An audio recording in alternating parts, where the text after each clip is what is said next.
What's up, everybody? This is the Jedi. I want to begin once again by welcoming all of the new subscribers to the channel. I welcome you all. I am the Jedi. And I want to say a couple of things about that. What I will say now will become evident, if it has not already become evident to you, however long you've been with me now, depending on how recently you subscribed. I am a unique voice with a unique character, a unique style, but what particularly makes me unique is my intention and my purpose. You won't find me on Instagram. You won't find me tweeting. I'm not going through the feed on Facebook. Shout out to my Facebook family and my Twitter family, who do a fantastic job of sharing the videos, sharing the work. I appreciate you. Because I always say this is a two-way street, everybody. It is a collective effort. I am the Jedi, but this is not my channel. This is for us. I'm just the host. I'm just the mouthpiece. And God willing, the reflective mirror for your feelings, to echo your sentiments, but also to reveal to you new ways of thinking about things, how to conduct yourself, how to disseminate and discern any information that you receive in the society, whether it's on television, whether it's in print, whether it's online. I am trying to show through my own style how I discern, how I filter, how I process. And I would hope you would take some cues from me. So when you come here, you need to always remember several things. One, I always and only speak from my soul. That's it. I may know the topic that I'm going to speak about, but I have no idea what's going to come out of me until you hear me say, "What's up, everybody? This is the Jedi." From that moment on, it's just flowing out of me. Period. I should also share with you why I call myself the Jedi. Obviously, that is not my given name. In fact, all the names that I use online are fake names. And that was for security reasons, especially before my other two channels got shut down. Especially my main channel, I had over 4.5 million views. I had nearly 2,000 videos, 20-something thousand subscribers, 26 countries in Africa. I can keep going. And I was on the receiving end of death threats from these white devils, which meant nothing, because I'm completely ready for anyone who would approach and dare to come past the velvet rope. So fear not. But there was a concerted effort, because you have to still be smart, But nothing I do is ever out of fear, because I only fear the one who created me. That's it. I fear Allah and the last day. That's it. And that's what makes me dangerous. It's kind of like the kamikaze pilots, back in World War II. Like, damn it, we hate your ass so much we're flying us and the plane into your battleship, you damn Americans. That's commitment. Got to respect it and pop the collar. But I call myself the Jedi because everything in my life has meaning. I am not someone who's haphazard or arbitrary. I am purposeful, and I try to be diligent in how I use my time on the earth, because I'm aware that I only get one shot, and even my next sentence is not promised to me. So I try to use my time wisely. But everything has meaning for me. I never do anything because it's trendy, or that's a fad, or it's popular, or that will get me views, or let me be impressive, let me try to show how smart I am. None of that has ever been a part of my DNA. I'm an authentic article, and I only speak the truth. I am in love with the truth. In love with it. Do you understand what I'm saying to you? In love. In love. I had been watching YouTube videos for a couple of years,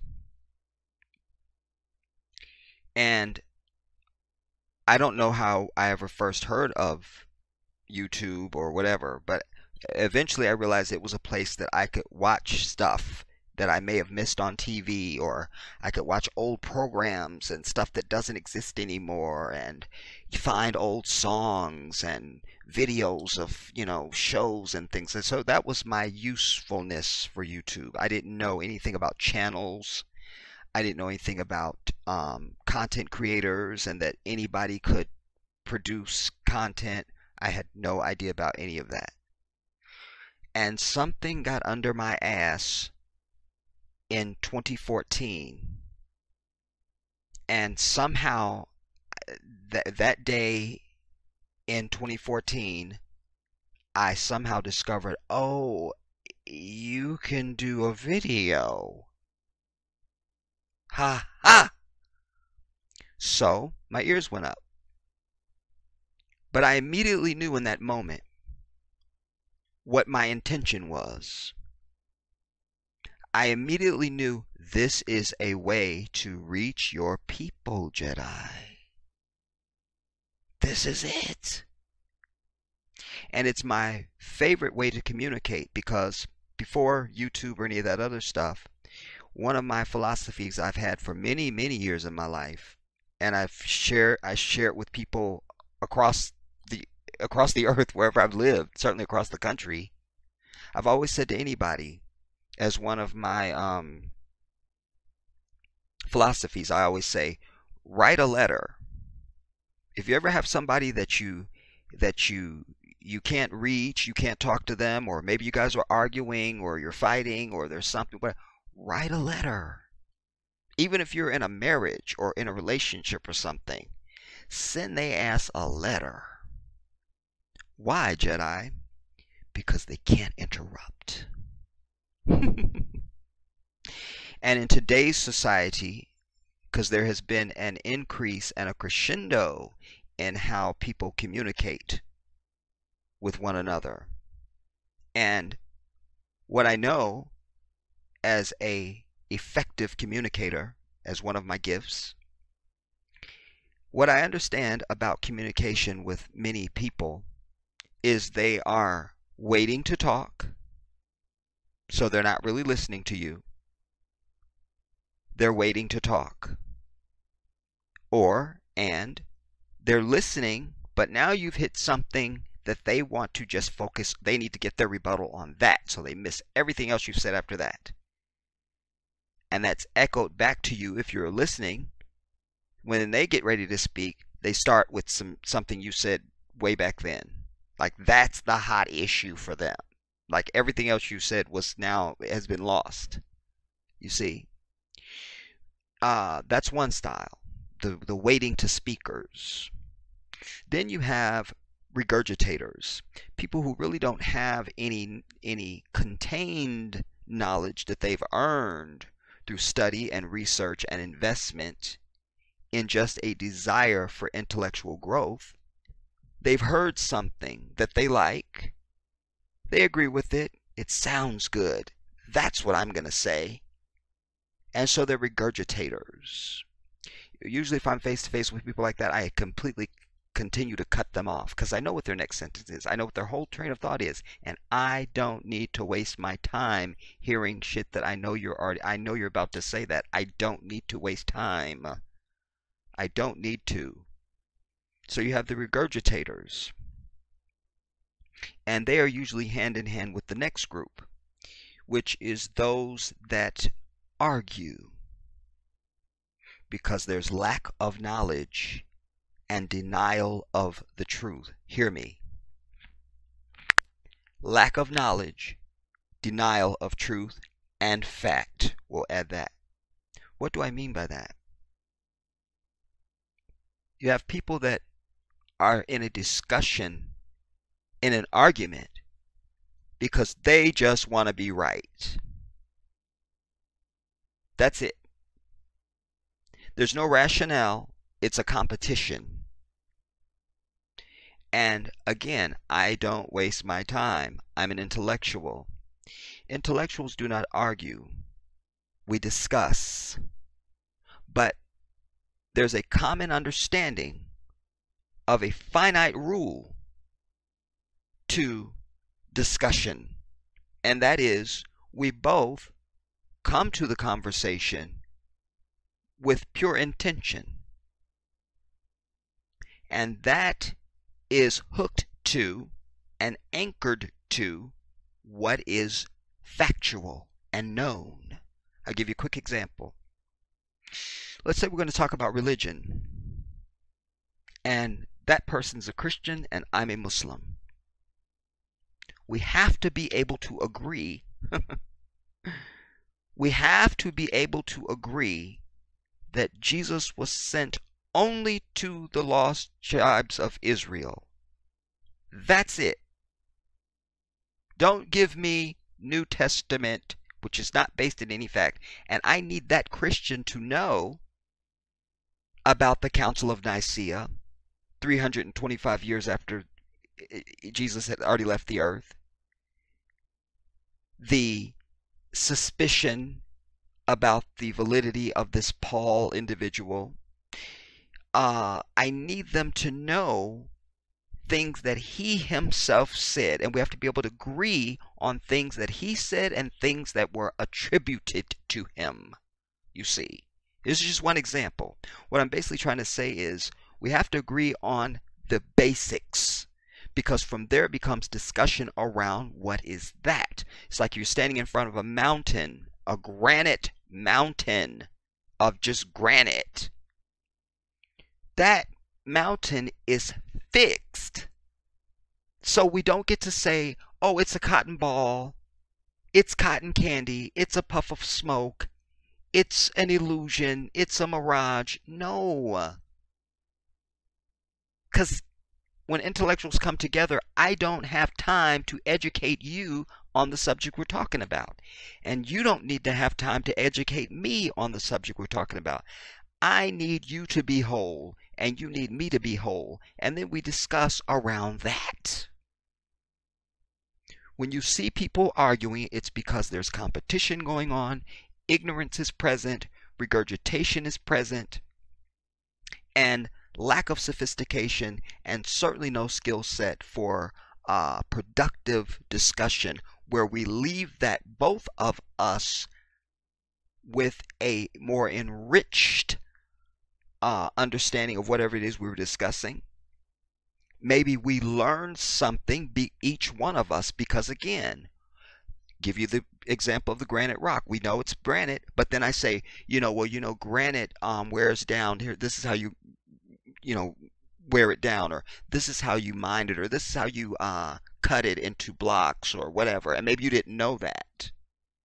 So you don't reject that because you didn't know it. You see?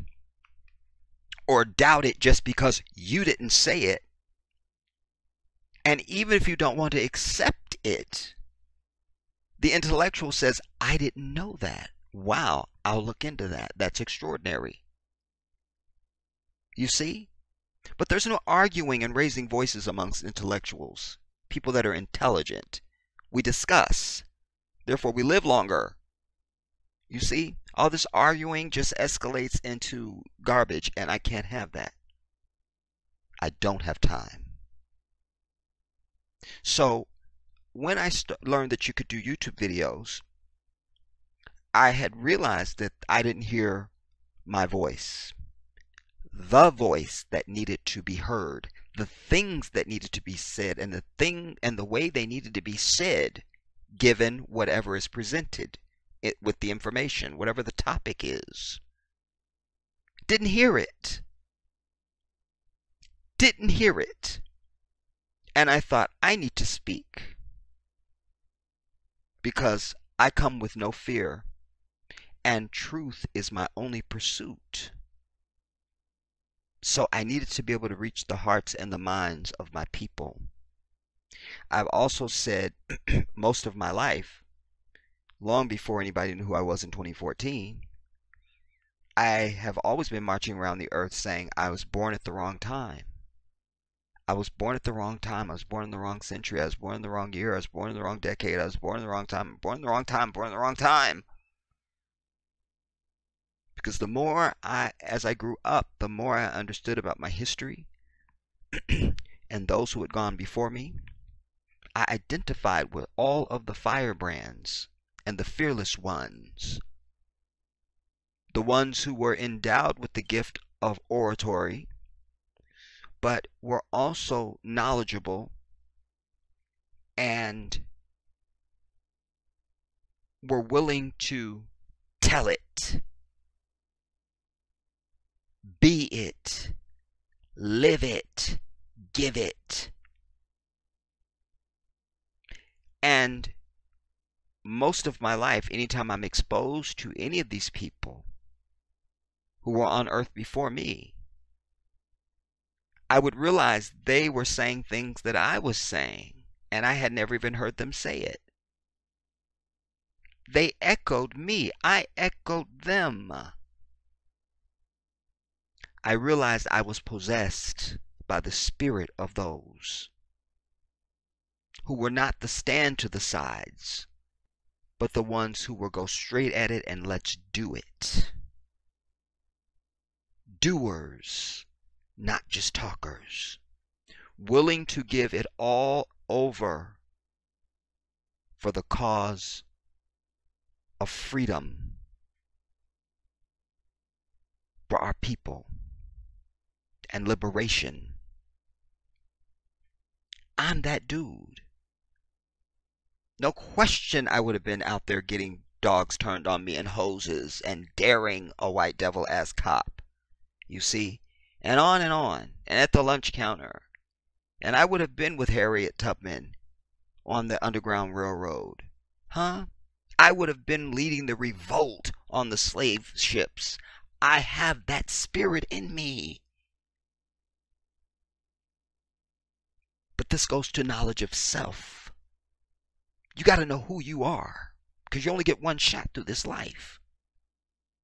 And you can't go through life living out a character. You have to know who you are. Who are you? Who are you? What are you?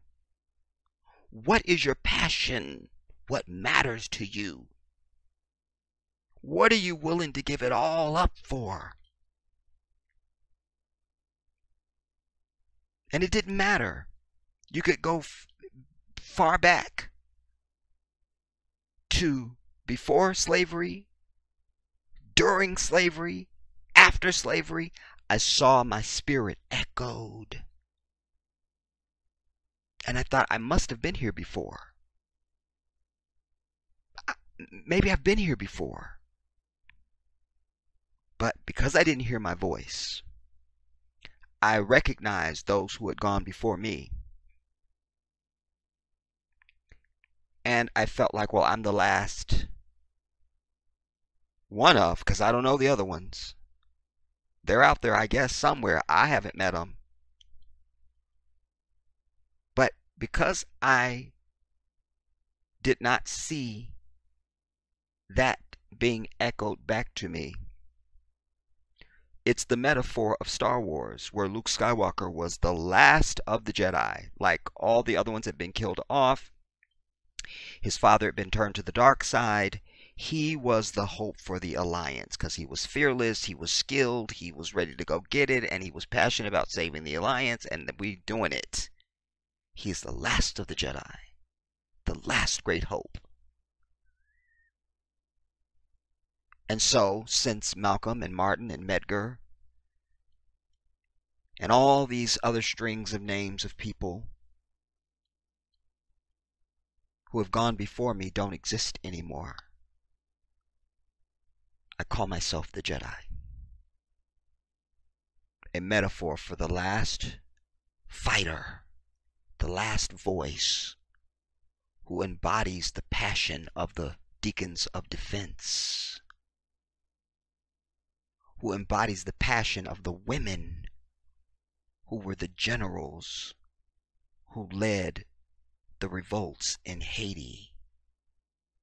That I am Fannie Lou Hamer, that I am Rosa Parks, that I'm Shirley Chisholm, I'm Frederick Douglass. I was on the damn Amistad. I'm Shaka Zulu. I'm Patrice Lumumba. Do you understand? I'm Marcus Garvey. I'm all those people are wrapped in me. I'm cut from that same cloth. And so I call myself the Jedi. Not arbitrary. And what I would like for you to take from that is look at your own screen names that you're using on social media. Are you just being cute? Or is there profound meaning to that? Because we're over cute. We're over that. We're up to our necks in cute, and we're done with it. Hopefully that will inspire you to look within yourself and say, what is my purpose? What am I trying to portray on the earth? And everything about you, including your screen name on a damn social media site, should reflect that. I am the Jedi. You need to go and decide who you are through introspection, truth with self, acknowledging your faults, your shortcomings, your talents, your gifts. You need to define yourself and then live that. Be it, give it. This is what makes me an authentic article, because everything about me comes from my place of center, the foundation of who I am. The foundation of who I am is reflected in everything that I do in life. Now, that said, there's two things that I'm bringing you, essentially, in this piece. First, I wanted to quickly say something else about R. Kelly that I thought was significant and important. And shout out to the person who said in one of the comments on one of the recent videos, Jedi, your stuff is never clickbait. I love you for that. I love you for that, because first of all, it is the damn truth. And secondly, it represents to me that you see my foundation. My foundation. This is who he is. This is why he speaks. So God bless you for that. I apologize that I don't know your name right now and I can't find it, but you know who you are, and I appreciated that. That was a high honor. A high honor. So R. Kelly, because the universe gave me another inspiration, as it were.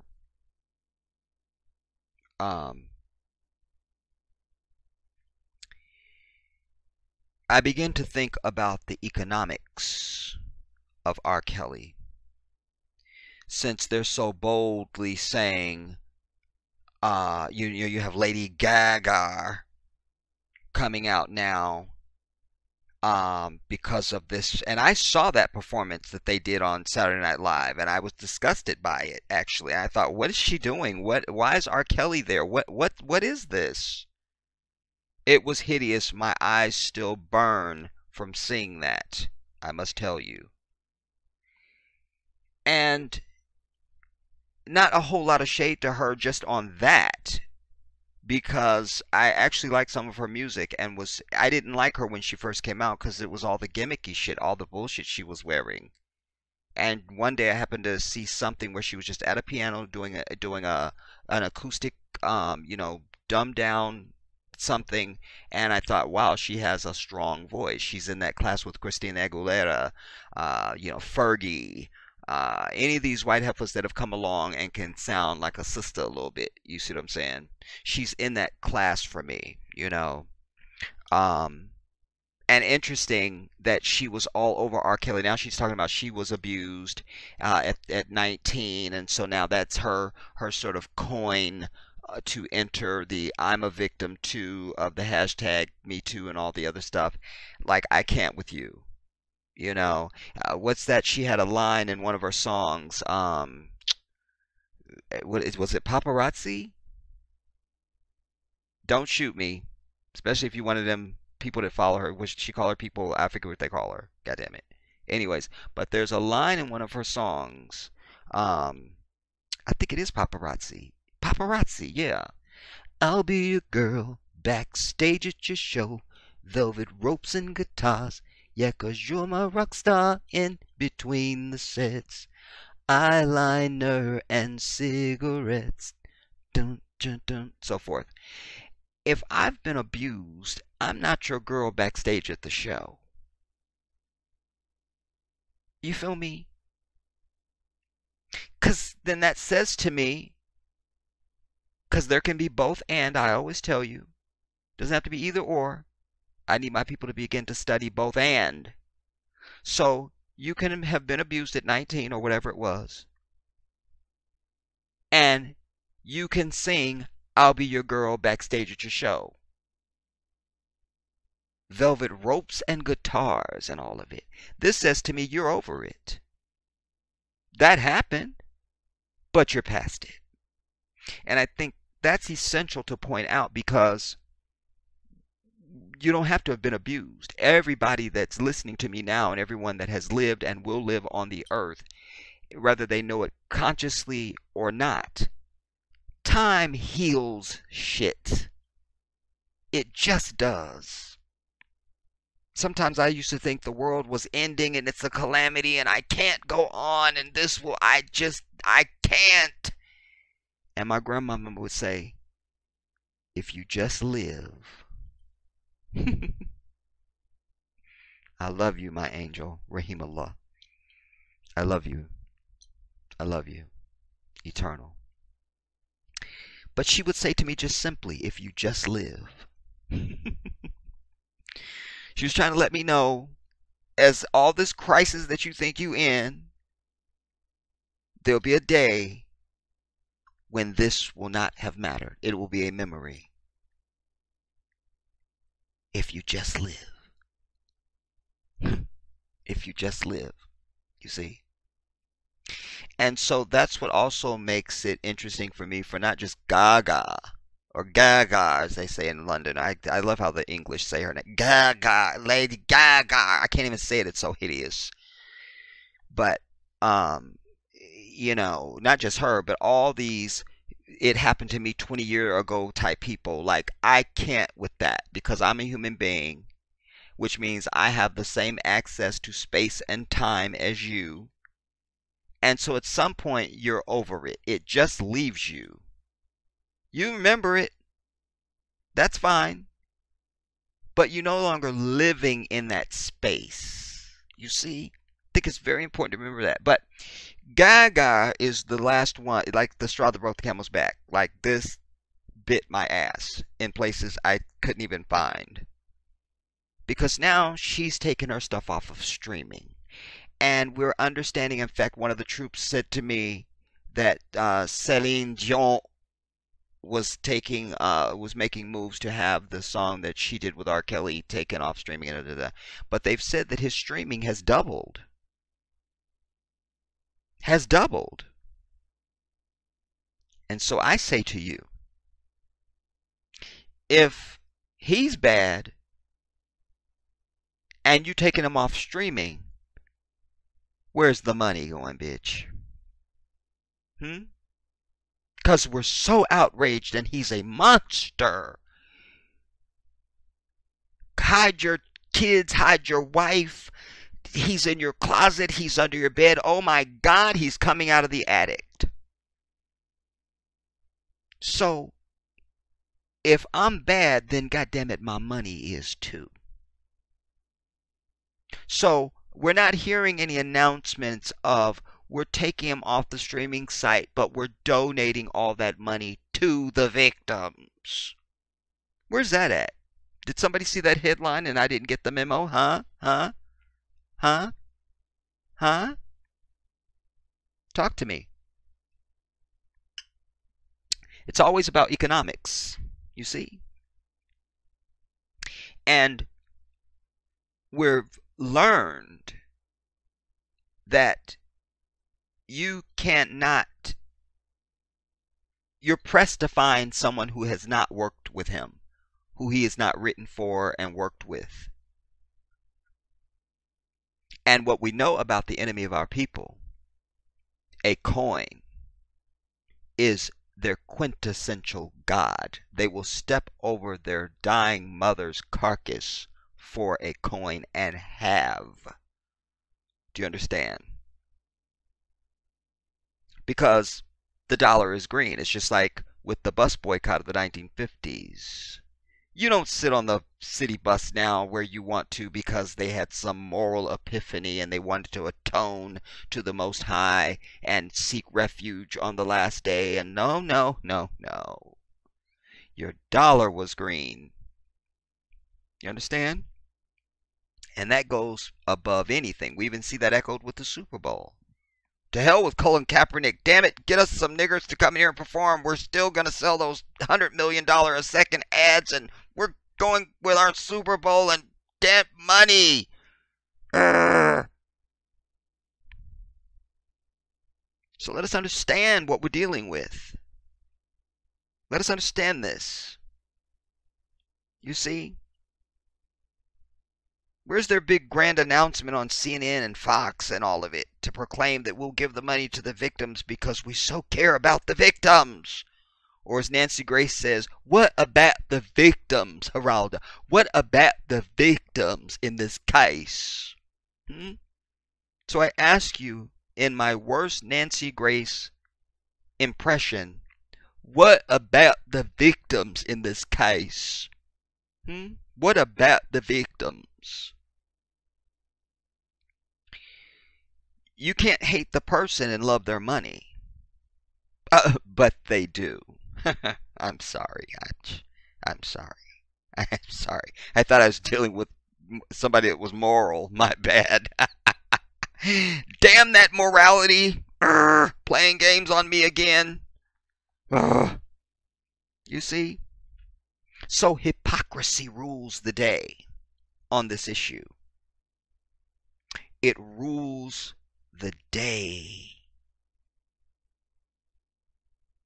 It rules the day.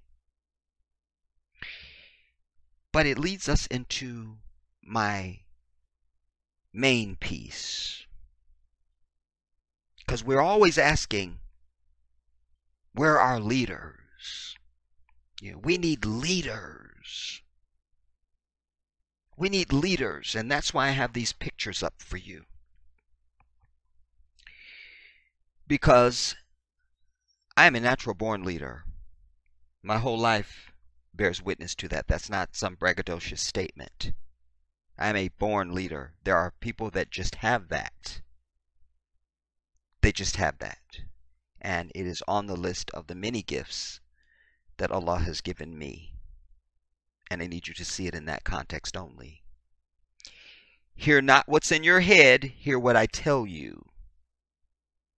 Because I'm the source, I am the truth.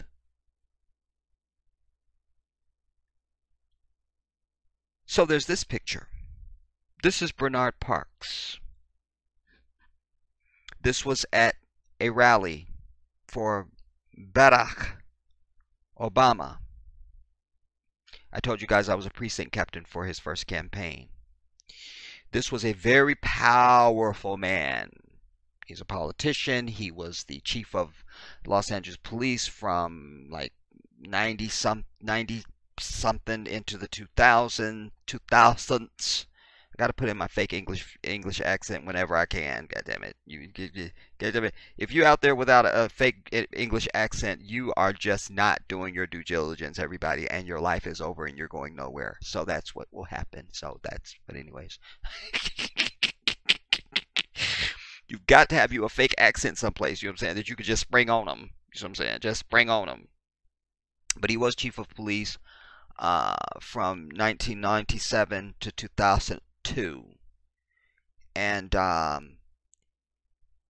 we had actually met at a previous event, which was the event where I actually met Barack.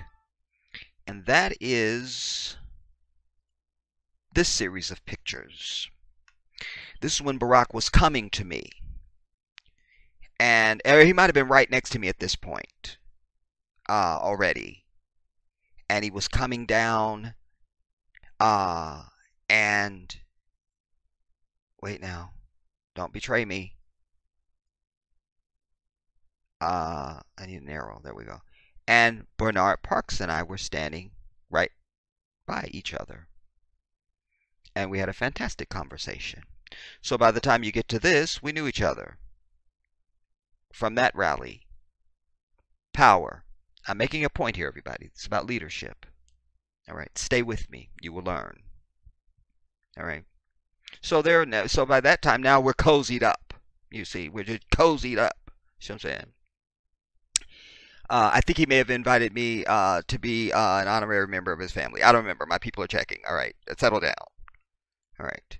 And then this was just some gratuitous pictures I thought I would share because there was Barack on stage and I was right there in front of him. And it's also kind of brought me back to how he looked then, and quite frankly still looks now. All he needs is like a little rinse, you know what I'm saying, for the gray, and it'll be this Barack again. So this means nothing, you see. But again, I'm also showing here I am in front of power and leadership. Stay with me.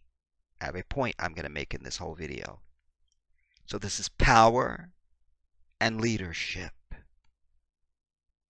Power and leadership. Write those words down. All right. I feel like there might have been one more I needed to show you from that series. I showed you that one. When Barack is coming towards me, and then we have him on stage, and we have me and Bernard. Okay, fine. All right. And then this is when he had just gone past me after we had interacted with each other, and I was screaming in his face like a 16-year-old girl. Barack, we love you, man, and we are with you. We are with you. We are with you. Barack, he was like, I love y'all. Thank you so much for coming out. And I'm holding his hand and squeezing it. And anyways, but the girl next to me had his book, and so I put my hand on his shoulder and just held him because I knew I would never touch him again, and I knew he would be president. I knew that. So this is after he's moved on just a little bit, and these are two Secret Service agents that are flanking him. There were many, but those are two of them. All right. This picture is just to show, like, I'm in his face.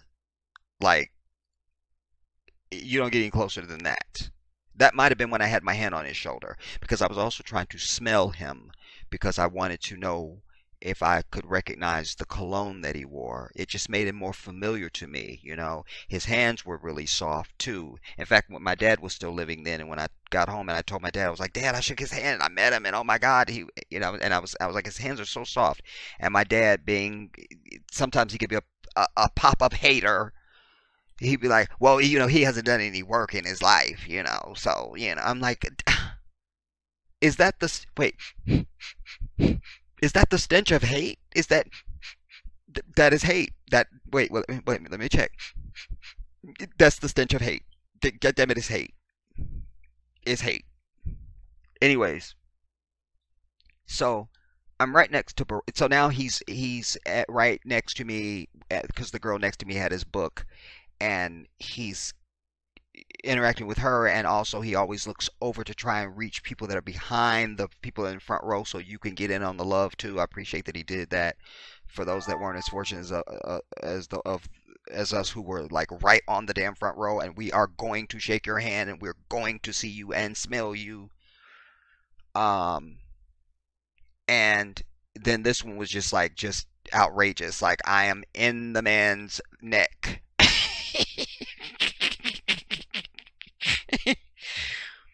But it's also exciting because I will always be able to look back and inshallah even tell my children one day and show them the pictures and say, I met the first African president of this bitch.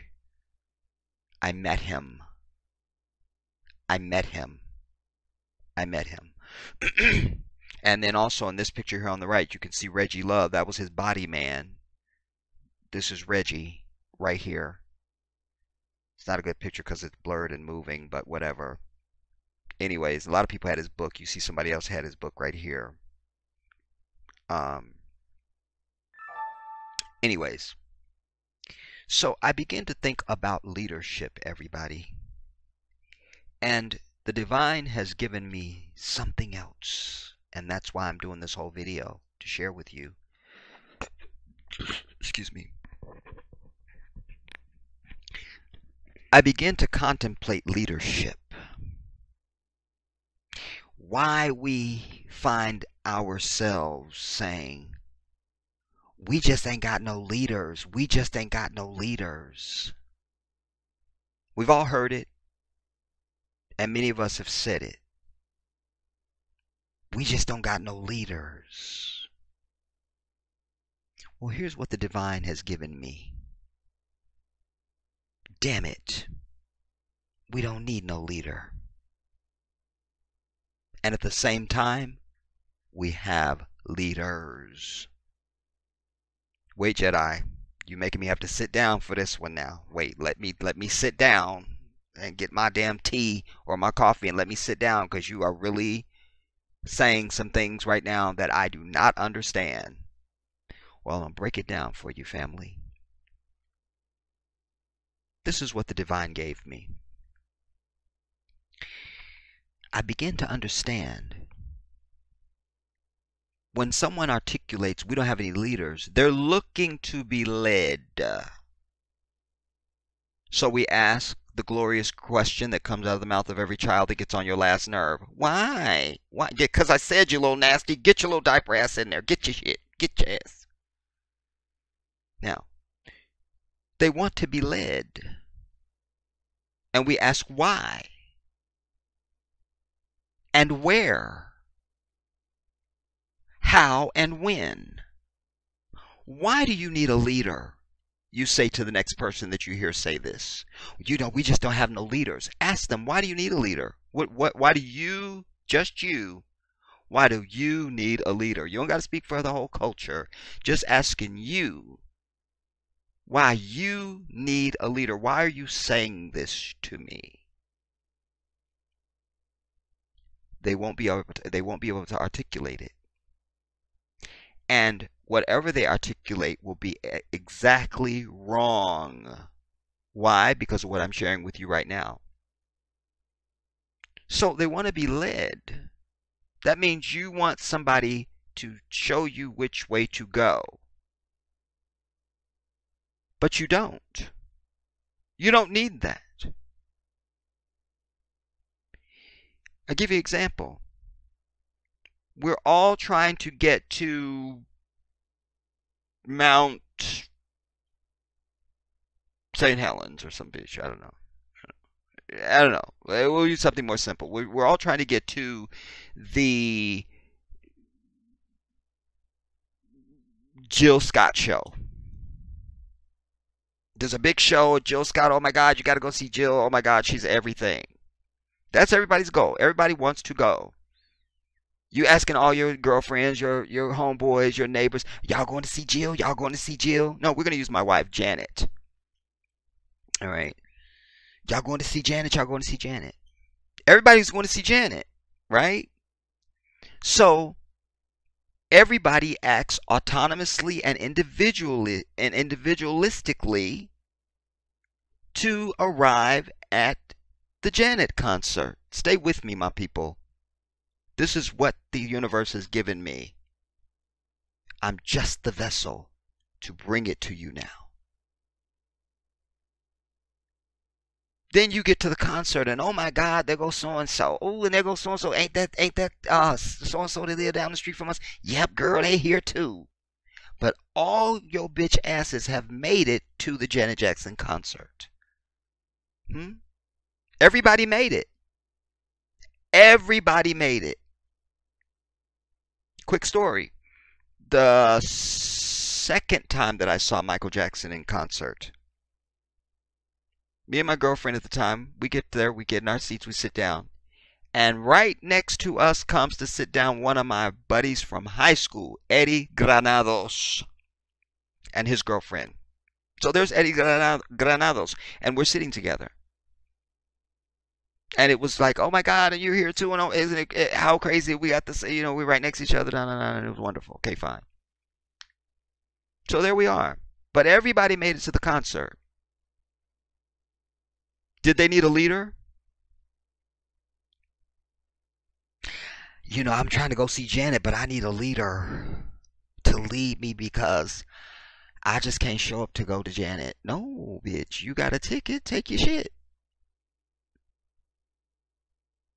You didn't need a leader. Your intention was to go see Janet and me, of course, because we're married and everybody knows that when they take pictures with Janet, everybody wants to take a picture with me too. So it's what I have to deal with. The weight of fame. I'm in counseling and working through that, but that will be in the book. Let's move on. So everybody got their ticket, got their way, and they showed up at the Janet Jackson concert. Some came by bus, they came by foot, they came by bicycle. If it was me, they came by limousine. I never go to a concert not in a limo. I must be in a limousine, stretched. So, but however they got there, they all arrived at this Janet Jackson concert. That means there was a like-minded desire in the hearts of however many people that this particular venue will hold, 20,000, 30,000, whatever it is. All those people in their own little worlds that you don't see every day and probably won't see them ever again if you don't see them at the concert.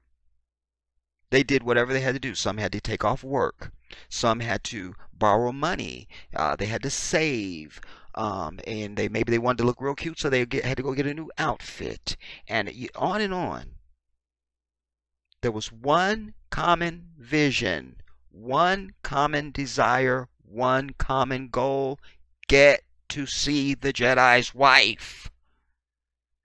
You see, and that's what it said on the ticket anyway. So I'm saying it said that. So I'm saying a lot of y'all think it said Janet, but it's not. But it didn't say that though. But it didn't. So I'm saying because the way we design the tickets, if you scratch it off, you will see right under it says the Jedi's wife. So I don't know why we're even discussing this. Anyway, now we all arrived in the same place and did whatever we had to do to get there. We didn't care about what you eat for breakfast. Not interested. You can be individual in that. Whatever you had to do before you could leave to go to the concert, that's all fine. Whoever your family is, that we don't care. All that is your own life. That's your individuality, everybody. Write that word down. That's your individuality. I need you to really hear what I'm putting out right now. That's your individuality. That's going to become very important in a minute. That's your individuality. But you knew the concert tickets were at the MCI Center. That's where I see my wife last. We had a special need to feel that we belong. Come with me inside my velvet round. That's the shit, homie. Oh my God. We all have the need to feel special. This need has brought you here. This need has brought me here. Oh my God. I just had a whole flashback. I'm gonna need a minute. Where's my punch?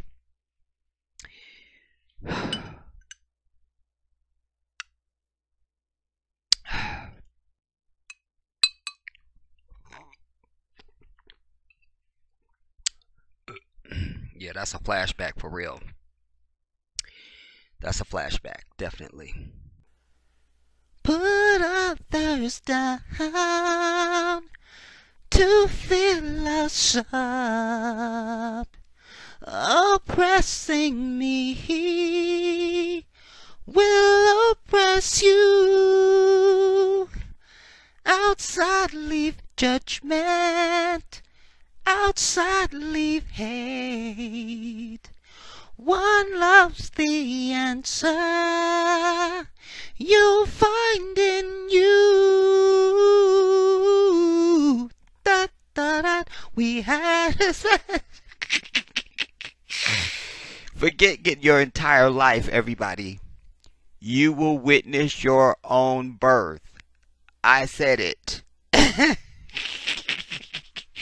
You will witness your own birth. All right, moving on. Because then Janet and I had this romantic dinner after that show. So I don't want to get into it. It'll be in the book. It'll be in the book. It'll be in the book. All right, settle down. Settle down. Now, whatever your personal life was and is, you knew that concert was starting at 7 o'clock or 8 o'clock or 9 o'clock or whatever it is. And you did what you had to do to step now out of your individuality, stay with me, and execute what everybody else in the 20,000 seat arena executed. And that was to get your bitch ass to the Velvet Rope concert to see me and my wife.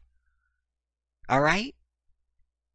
Jedi, what the fuck does this have to do with leadership? I have shit to do. All right, fine. Don't get pushy. Here's what it has to do, everybody. Because we don't need a leader. We don't. What we need... Damn, I gotta use another Janet Jackson metaphor. That's crazy. In the beginning of Rhythm Nation, Janet has this speaking interlude where she goes, "We are a nation with no geographic boundaries, bound together through our beliefs. We are like-minded individuals sharing a common vision, pushing towards a world rid of color lines." Excuse me. Think about that. This is essential to what I'm saying to you. I'm going to say it again. We are a nation with no geographic boundaries. That's you and me. Bound together through our beliefs. We would insert struggle and history and struggle. We are like-minded individuals sharing a common vision, pushing towards a world rid of color lines. Because the whole idea of Rhythm Nation, the project, was a unity of thought and purpose, and a congregating and coming together of people over this music with this powerful message that was riddled throughout the whole album. So, what we lack now, everybody, is not lack of leadership, because that will be a byproduct. Hear me, because we're going to get to that. I'm going to show you where a leader will just become. Of course, through pathology, but it will end up in, oh my God, we have a leader. But right now we're in the pathology stage. Stay with me. What we don't need is a leader. What we need is what will be our proverbial Janet Jackson concert. That's the goal. In this case, we substitute the Janet Jackson concert for liberation and freedom through revolution. So if I know that, and for all of you guys that have known me since 2014, it's clear who the fuck I am. Why I exist and breathe, what makes me tick, what my passions are, and what my focus is. I am absolutely seated in the understanding of the knowledge of our people, our history, our current condition, and I'm disgusted. But I'm a doer, not a talker. A doer, not a talker. But I can't go alone. I can't go alone because some things require a group. What's the quote? I forget who said it. If you want to go quickly, go alone. If you want to go far, you go as a group. Micah Johnson went and killed 5 police in Texas a couple years ago. He was over our black ass for not getting motivated to the level that he was motivated to. So he went alone. And it was over in the same night. Had that been an army of us, it would still be dominating the headlines and it would still be continuing and blah, blah, blah, blah, blah.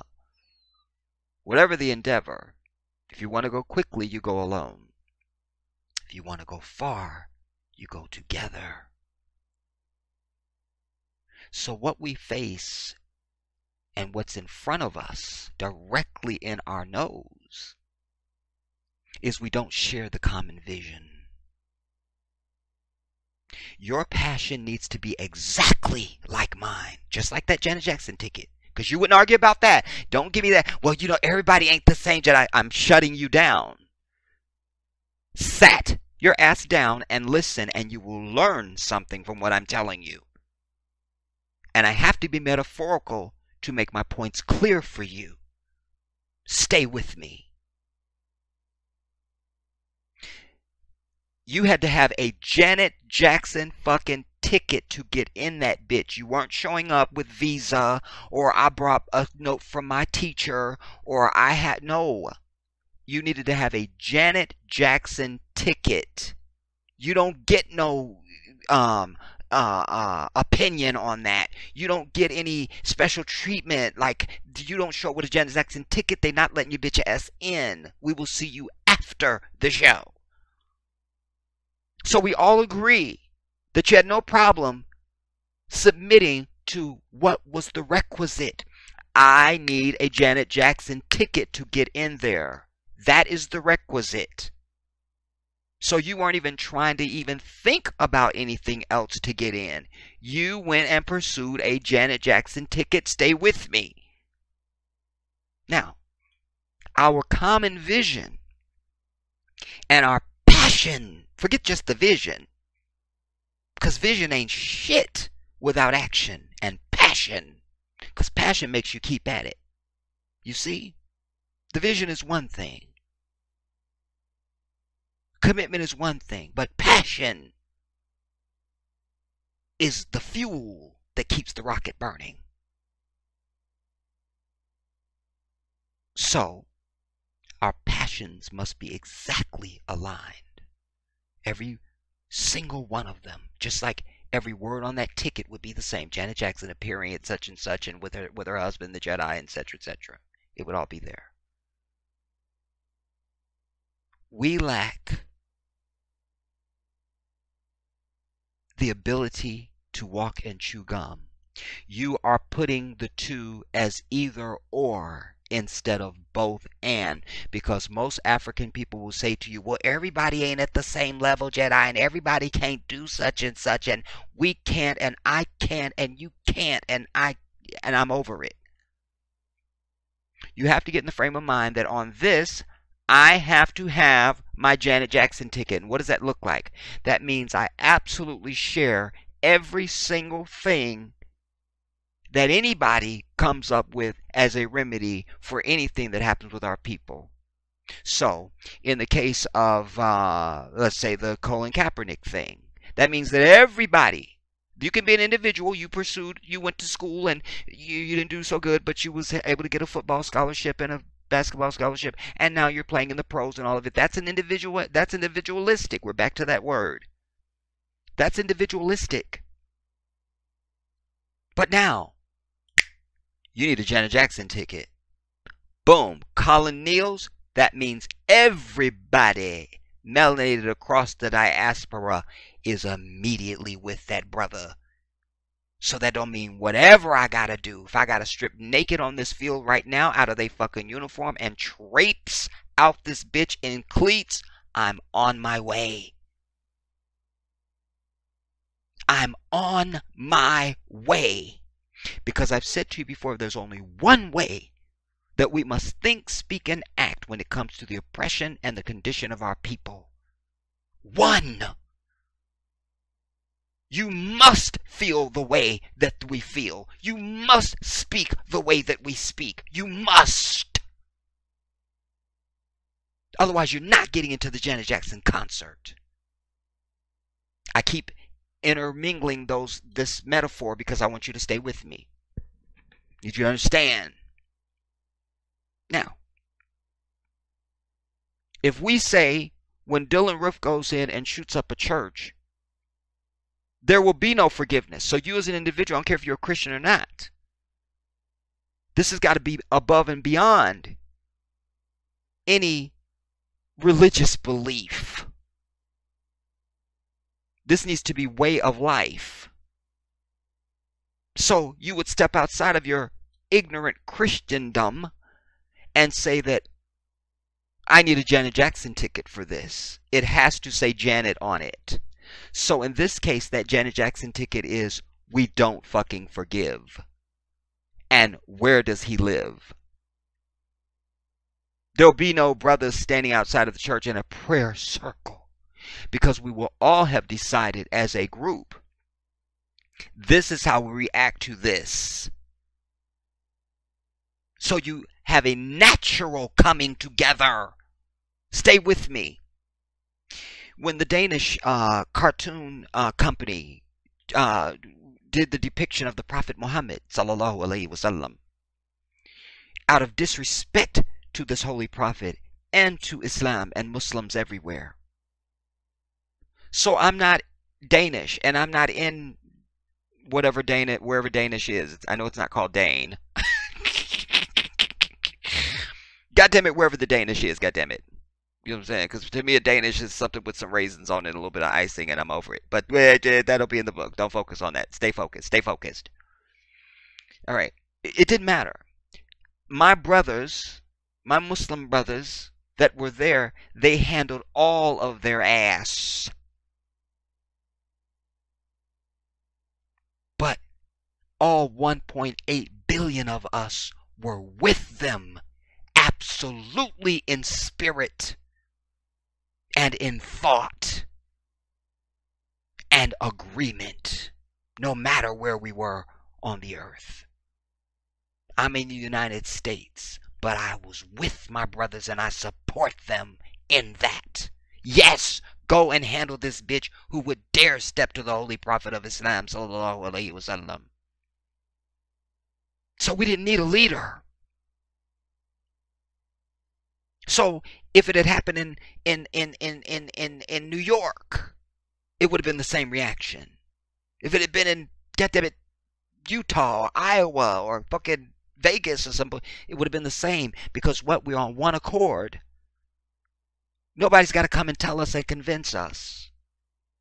We already know what our reaction should be and what needs to be done. We know it. We know it. So the only time you need a leader, excuse me, only time you need a leader is just to now harness all of our agreement to go to one address to another address, from one location to another one, metaphorically. You understand? Like, we're going to do this now. And now, as a people, we should be doing this. Now we're setting up banks. Now we're establishing grocery stores. And so when you see a GoFundMe or whatever we do, you don't question it. You go, that's what we're doing. That's the Janet Jackson ticket. Let me put my money there. Because we're doing that. This is what we're doing, so I need to give my money for that. You see? It's kind of like a marching band, and I was in marching band for all through junior high and high school. So you got the whole band. We're playing music, whether it's on I use the parade instead of the halftime show. Same thing, but we'll use the parade. That drum major is just leading us down the street. That's what he's doing. We all know our music. We're in one band. We're all wearing the same uniform. We're from the same school. You don't have some bitch, well, I wanted to wear polka dots because that looked real cute with my weave. No, bitch, get in uniform and put your fucking spats on. Do it. And your citation cord is off, so you need to fix that. You see? But we were one, coming together. Didn't matter how you got to band practice every day. Didn't matter how you got to, when you showed up, you're in uniform. And you know your music. If it's a halftime show, you know the routine. If we're doing parade, then it's that. But everybody comes, and now you're this. Your individuality is not threatened. It's just that we're acting in concert now, as one. As one. And that drum major is in the same frame of mind as us. And he's wearing the uniform. He's just leading us down the fucking street. And if we're doing a field tournament, he's up on the ladder and he's directing to keep us on time, which I don't need that because I'm black and I feel the beat. But whatever. That'll be in the book. That's like chapter 26. Don't get into that. All right, settle down. Settle down. Focus. All right. So, we don't need a leader, everybody. You've got to get in the mirror and say, I can't be an individual when it comes to matters of African suffrage. I don't get to do that. I must put on my uniform. I need to know my music. And I need to go and march with my band. When I'm done, I will go and eat at Taco Bell because that's where I love to eat, and I will wear whatever I normally wear. I'm usually in jeans and a t-shirt. I have friends, and I have a car, and I have places that I go. It's my favorite, and I hike and I ski and whatever the fuck you do. That's your individuality, and you work at wherever, but you are still part of the band. And you must act on behalf of the band wherever you exist. Always, at all times. We got too many people straying. When you see Kanye going up to see the fucking orange tulip, he is now out of uniform, he's out of step, and indeed out of the fucking band. He must go. And we deal with him by shunning the fuck out of him. We publicly, in large numbers, across the country, we're holding massive press conferences with thousands of black people in cities standing behind one mic with one speaker. Because remember, we won't need no leader. He gonna get up there and say everything that we all saying. That's it. And we all say we no longer fuck with Kanye. As a sovereign people, we disown him. We will not be buying any more of his music. All black producers around him will exit out. All the talent, any dancers, musicians, they will walk the fuck out and leave Kanye holding his nutsack. Okay, I'm being told in my ear he doesn't have one. I'm sorry. So I'd like to correct that. I'm being told by an assistant in my ear. I'm being told by my producers. I'm being told. That he does not have that. Okay, all right. So that suggests facts not in evidence. Move to strike. Now, so I'm trying to help you understand the difference between individuality and solidarity, everybody, and why there is no need for a leader. And when there is a need for a leader, it will create itself, that we will know the time, the moment. That's when you just pick somebody. Well, so-and-so is going to be the one that speaks for us now. You looking for somebody to be completely autonomous that's going to raise up like some messiah and lead you into the promised land of milk and honey, and that's not going to happen. You've got to be preloaded and ready. You have to have the fire in your gut and in your belly. You have to know what to do. You got to know your music. You got to have on your fucking spats and your uniform and your fucking citation cords and your Shaco. You've got to have that on. We're just looking for a drum major. But he doesn't have to be at practice even. We know the field show. We get out there and we do our fucking run through. We know it. You know what hashtag you're supposed to be on at 32 counts and what part of the music and da-da-da-da-da. So you need to look in the mirror and say, wait a minute, I need to get into uniform. My problem is I'm not in uniform. I'm not in uniform. And uniform means you've got to immerse yourself in your culture, your history, your understanding of self. You also have to be in a space of sacrifice for the greater good of our people. You don't have a choice. You don't have a choice. We've got to put down this, well, everybody need to do that. And this one really sends me. This one I usually get hospitalized for 2.5 weeks when I hear this. Well, black people are not a monolith. We're not all the same. That would be fine and wouldn't send me to the hospital if it was meant in the proper context. If it was meant in this context that I'm talking about. That means you're only autonomous and individual in your own personal dealings in life, but that your allegiance and your constant consciousness and your loyalty is to the cause of our people. Therefore, that would be reflected in decisions you make, actions that you execute, etc. That means you see a brother or a sister walking, you automatically will pull over and say, hey man, you need a ride? Sister, how far are you going? Can I take you? You see, that's what it looks like. The sister in front of you ain't got enough for her groceries. The cashier's saying, it's $13.48 and she don't have it. She's $2 short. You need to be stepping up. Here, sister, I got you. You understand? You're not standing around filming police brutality. You're protecting your brother or sister's life is what you're doing. This is what it looks like, everybody. A unified defiance of all things detrimental to our people. All things detrimental to our people. Perfect example. I just did a whole video recently, you guys know, about the Kevin Hart thing.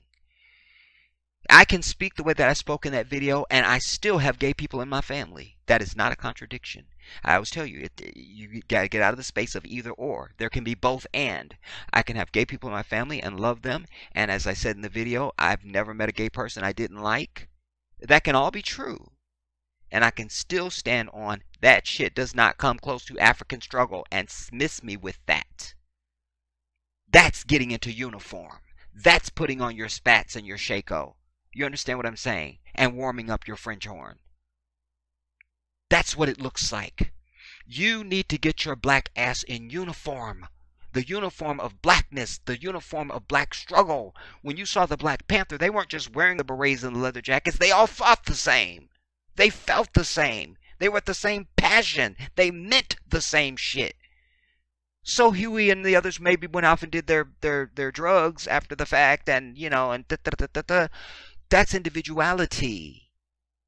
We wish they wouldn't do that, but that's individuality. They still down with the struggle, and they show up in fucking uniform when it is called on. And that's round the clock, 24/7. There's not a time you can't call. Are you understanding what I'm sharing with you in this piece? Write it if you are. Type it. This is essential. for black survival, everybody.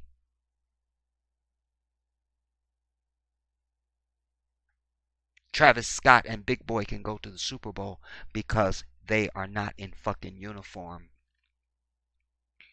And part of being in uniform is you demand others to put that bitch on or be over us forever. You must be in uniform. And when you're not, we are over you. Period. You got to learn how to close doors. Excuse me. You got to learn how to close doors and bolt the bitch shut. Bolt the bitch and then weld it with like a master welder and shit. You feel me? Like just, you've got to get in uniform.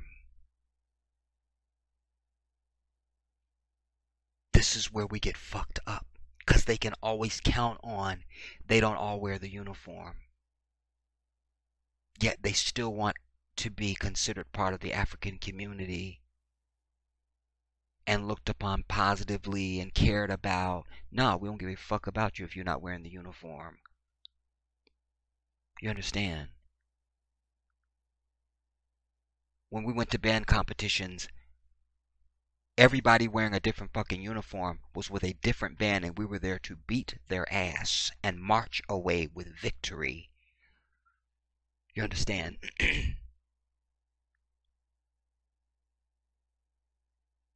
Nah. We're not lacking leadership. We're lacking subordinates. We're lacking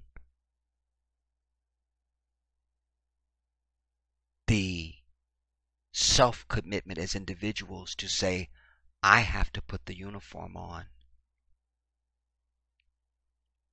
I have to. You see how the fucking police operate.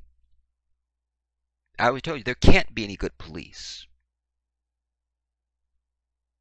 You see? Again, both and. People say, well, there's good police, and you have some people say, well, there's no good police. Well, there are good. No, it can be both and.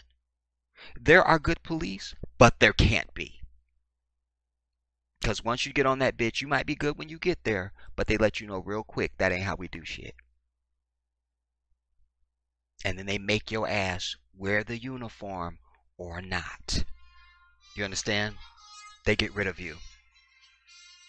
I'm going to break here for a second.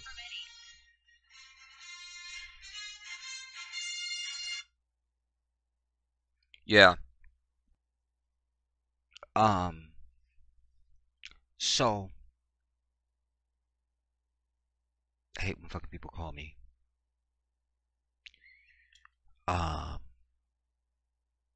Because again, this is from the heart. You can't, like, I don't have notes I can look at and go, where was I? This is right from my soul.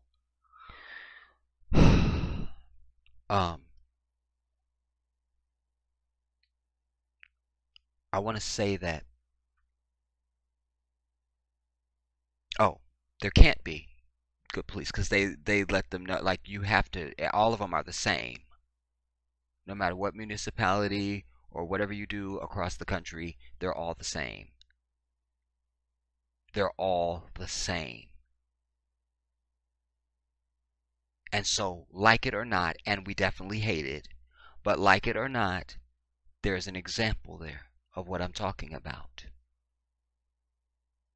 Black folks have got to start to put on the fucking uniform.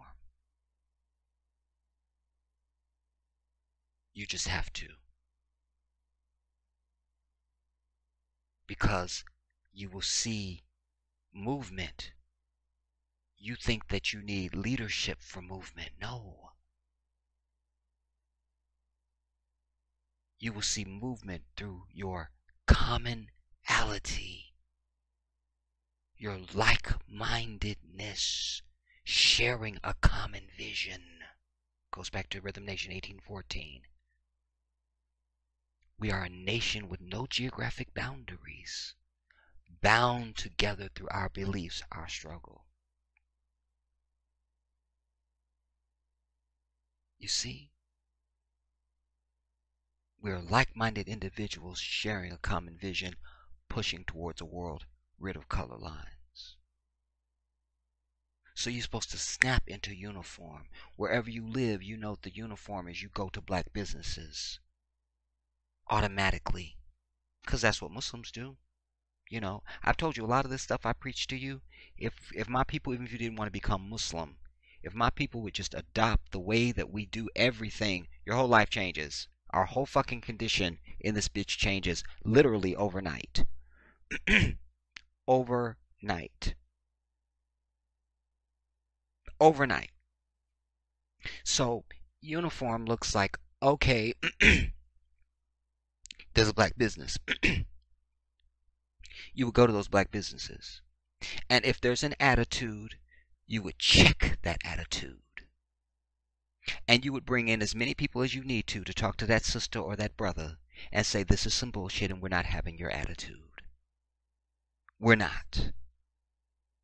Because our intention is to support your black ass. And you're going to appreciate that. So we whip their ass into shape. You understand me? We whip them into shape to do what needs to be done. We whip them into shape. When Trayvon Martin is shot down in the street, we don't allow George Zimmerman to be roaming around the earth doing auctions and, you know, book signings and whatever the fuck his fat ass has been doing. You understand? We show a presence. See where you at? Turns out we here too. And it's about 500 of us. We just didn't have shit else to do. We just happened to end up here where you at. You see.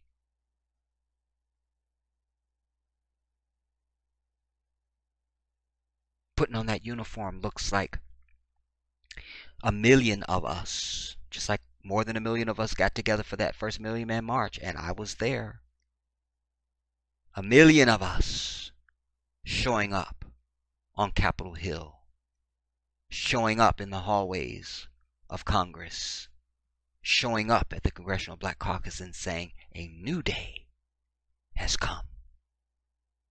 This is what you're going to do now for our people. You're going to put on the uniform right now.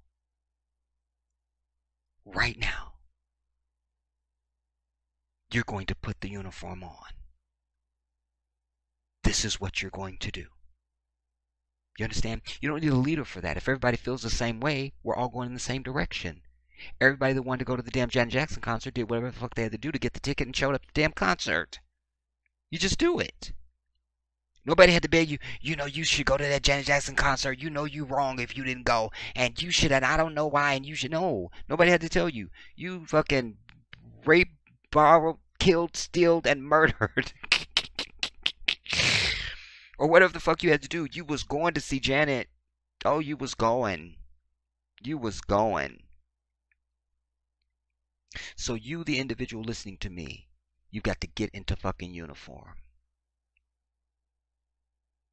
Don't give us that love sees no color bullshit. The uniform is we only deal with our own. That's it. We create black babies from black men and women, period. That's what we do. And you do it autonomously on your own. Goes back to what I told you about the Danish cartoon. The brothers that were closest to that shit, they handled it. Handled that entire office.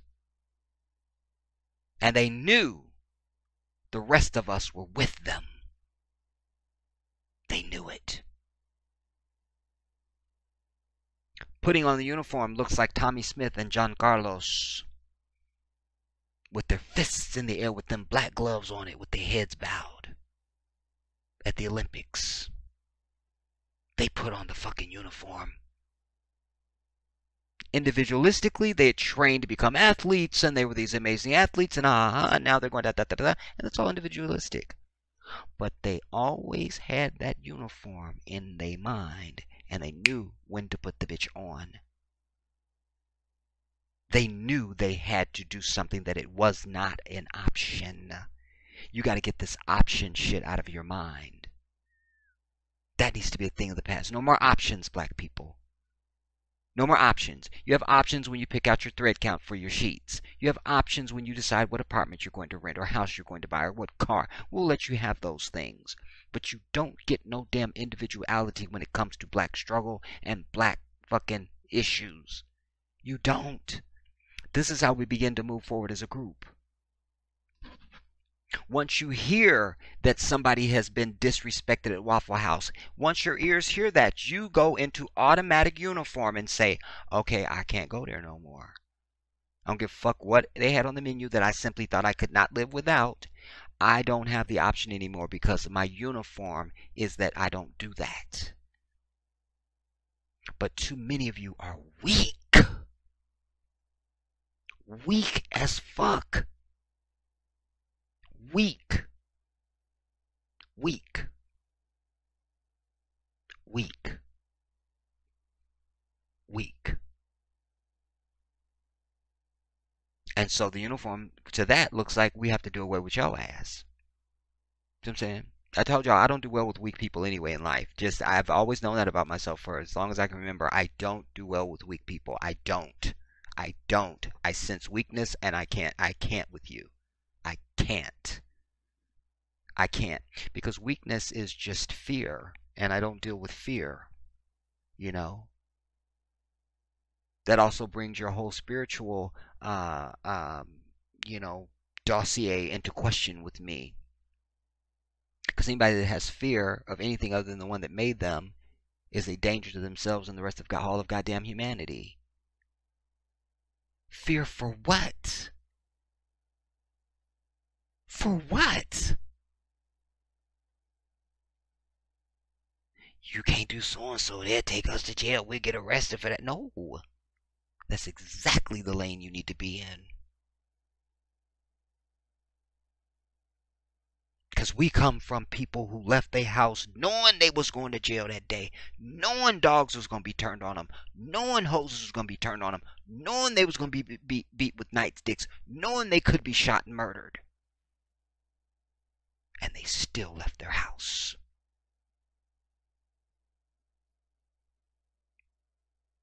That's the frame of mind we got to get into. Where it's in the minds of everybody. This is what we do. You know, I shared with you before, I don't know, this was a couple years back, maybe, whenever it was, 2 or 3 years, I don't know. And I was in Target, and my feet were really killing me that day, because I told you guys I have plates and screws in both my feet, and my feet are reconstructed, and da-da-da-da-da, and ha-ha-ha. But anyway, and there's a Starbucks in there. And I had gotten my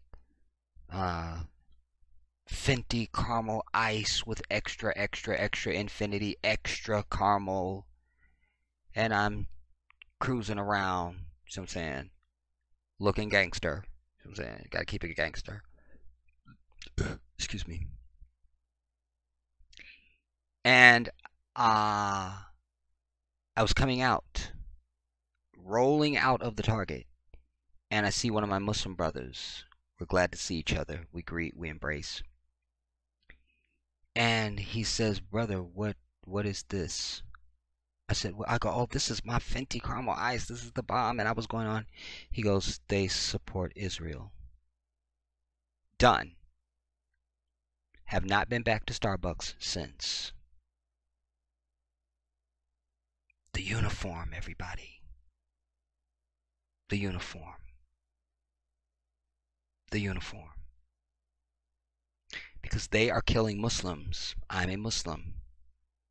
I have an obligation to my brothers and sisters wherever they exist and breathe on the earth. That's what I'm trying to get across to you, to us as a people. That we have an obligation to each other and our cause, and that does not have a checkout time. It is 24 hours a day, 7 days a week, round the clock, 365 days a year, period. The damn end.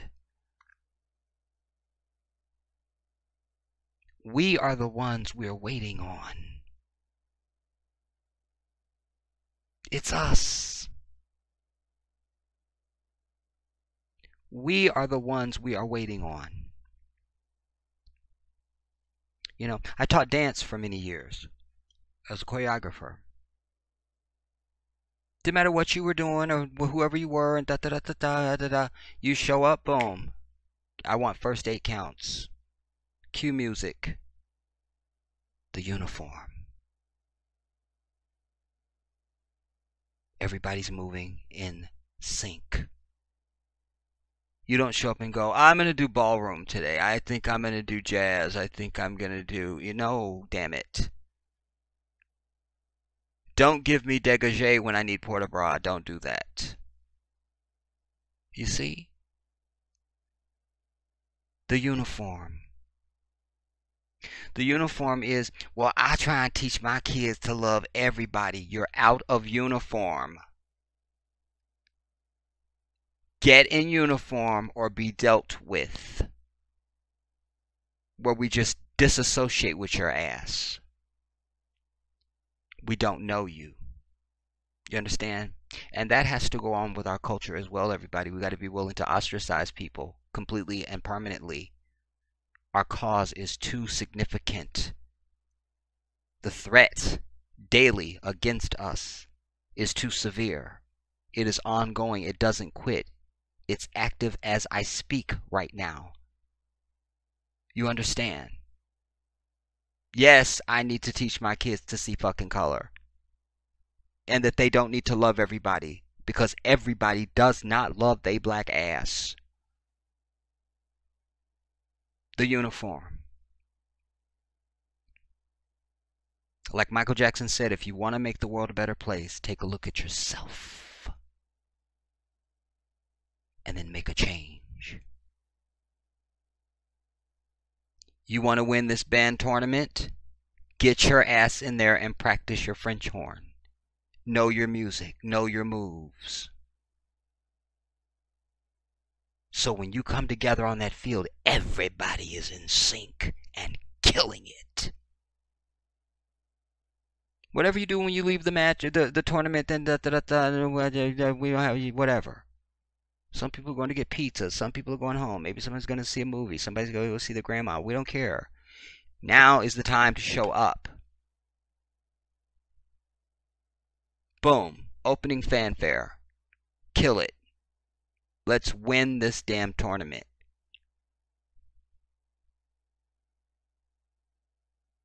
Stop trying to be a damn individual and understand what that means. To be an individual and still be part of the group. Still be engaged in the struggle. That your loyalties lie with the struggle of our people. We don't need to give to Red Cross. You find that sister with 6 kids that ain't got no man and she's really hard down on her ass and you'll give her some cash or write her a check. That's the uniform. Don't need to give to UNICEF. Don't need to. Or anybody else. Make a wish. Save the children. Save our own ass.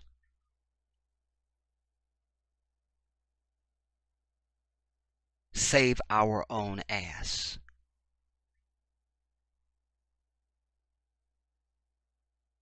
You're a judge. Black defendant comes into your damn courtroom. We'll use Meek Mill because he said he got in there as a black judge and he could see, you could see they had beat the fuck out of him.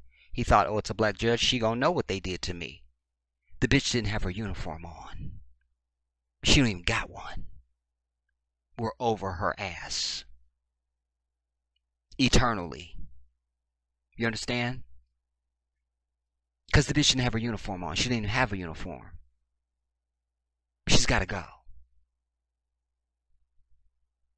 You're a black cop.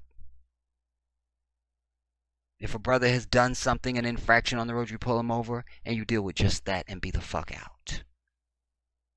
and give them a dap and a pound. You don't act like massa. You keep your fucking uniform on. It's not optional. So I wanted to bring this because the universe was giving me this dissertation to say, wait a second, Jedi, it's not about leadership. You see? My doing this video is an act of leadership. It's an act of leadership. This is an exercise in leadership. This is what a leader does. Recognize, assess, communicate, and inspire. Critique, hold up when necessary, praise when necessary, slam your ass on the mat when needed. Hold the burning mirror. But the intention can never be selfish. It must be for all of us. Because any effective leader is never interested in their own self-aggrandizement, their own self-success. And look at me. No. That's exactly not a leader. This is also an exercise in love. That I told you is like 68 pages of shit to define the word love. Even if it's not going to be called love, whatever we're going to call it. You understand? It's not a word. This is an act of love. Because I want what you should want for all of us. Hear that. I want what you should want for all of us. That is the key. So from this moment on, if you've heard this, first of all, you need to share the hell out of this video. Appreciate all of you guys that are faithful people that share the videos. That's crucial, everybody. It's crucial. This is not a hobby. I'm not here for fucking anything personal. It's about a message. This is about a message to the diaspora. And we need everybody to hear it. As many people, if I could be on satellite television right now, beaming via satellite like Michael did from Neverland Ranch. Oh my God. I was like, do you understand, for you to be beaming live via satellite from Neverland Ranch, you got to know somebody at fucking NASA, bitch. Like NASA. Do you understand? You go, Michael. My God, I miss him so much. I miss him so much. I miss that brother. Wow. I want you to talk back to me on this video, everybody. I need to hear what seeds were watered in the driest parts of your soul and your thinking. That the hydration of this message has reached that somehow, miraculously, and brought you into a new understanding, a new clarity, but most importantly, a new intention of how you're going to speak and act from this moment. How has this affected that for you? How? I need to know that. Because I'm only as effective as the feedback you give me. If you didn't understand it, which should be humanly impossible, but let's say hypothetically you didn't understand it, then I have to evaluate what could I have done better to communicate. What do I need to fix this into the dry deserts of your soul and your mind.